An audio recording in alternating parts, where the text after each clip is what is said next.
This is the pattern for a very famous stock Aitken Waterman song. And recently I had to do a lot of these for a mobile app. That is, I had to break down some of the classic 80s chart hits and recreate the first 4 or 8 bars of each song. And as such, I had to do some stock Aitken Waterman songs, and I found out that they reused a lot of the percussion patterns in many of their songs. They tend to favor the Roland TR-727 for their percussion parts layered beneath the other drums like kick, snare, etc. So the pattern is made up of a shaky part, a rim shot part, you have some congos and some bongos, and that's basically the percussion going underneath everything else.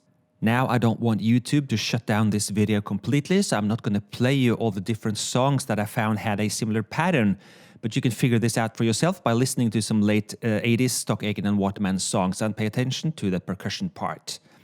And these bars I've recreated are not meant to be carbon copies of the original. In this video, I'm just going to show you this percussion pattern and compare it to the original taken from the multitrack. I'm also going to show you a little bit of the bass part and some of the keys as well. So let's check it out, how it sounds.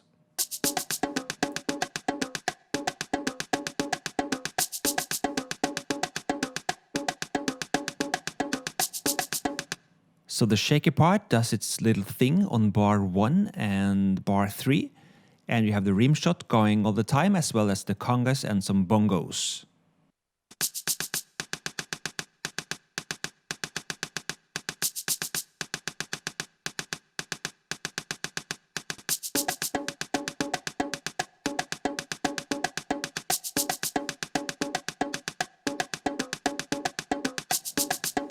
So in itself, it's very robotic, but when you layer the other sounds, the kick, the snare, etc., and add some bass, it'll really come alive. So let's do that. Let's add the kick.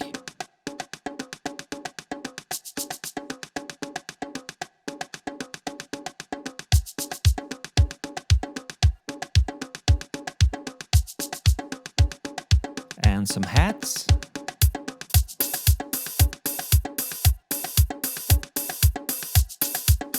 And the snare drum. And when I enable this DX bass, I'm pretty sure you can hear what song this is. And if not, I'm gonna reveal it pretty soon.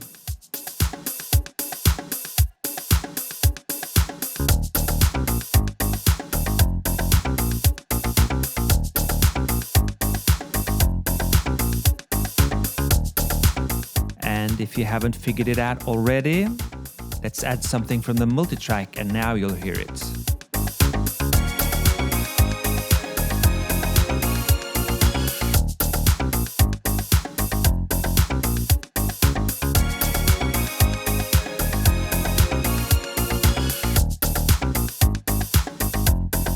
That's right, this was of course Never Gonna Give You Up by Astley. And you heard my percussion part programmed, my bass part programmed, and I just blended in the keyboard parts from the original recording. So let's check out and compare my percussion track with the original percussion track, again taken from the multitrack.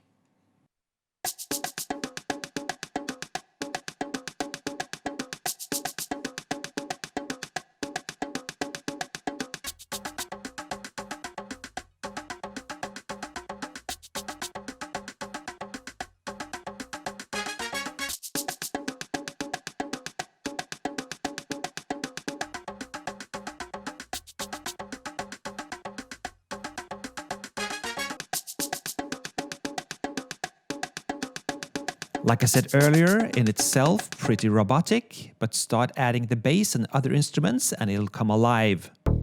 Here's the original bass part.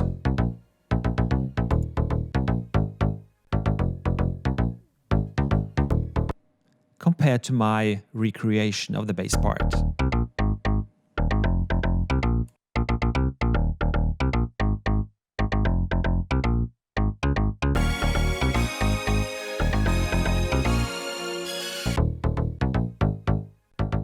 So right now you're hearing the original bass track and the original keyboard track.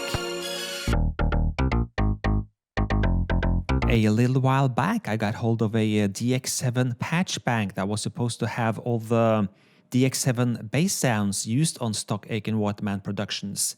And I've had that confirmed actually, and if you want more details about that, please check out the video description. So these are the bass sounds from many of those songs. And again, the sum is greater than the parts, and it's how all of these different separate tracks plays together to make up that final song that shows the brilliance of the workers, producers, mixers, musicians, etc. that worked for stock Aitken and Waterman in the 80s and early 90s as well.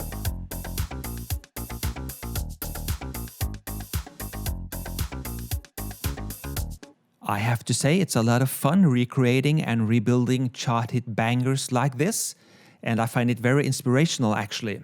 I hope this little video gave you an idea or two of how to use percussion patterns in your music. As always, I'm Espen Kraft, thanks for watching, and I'll see you next time. Cheers!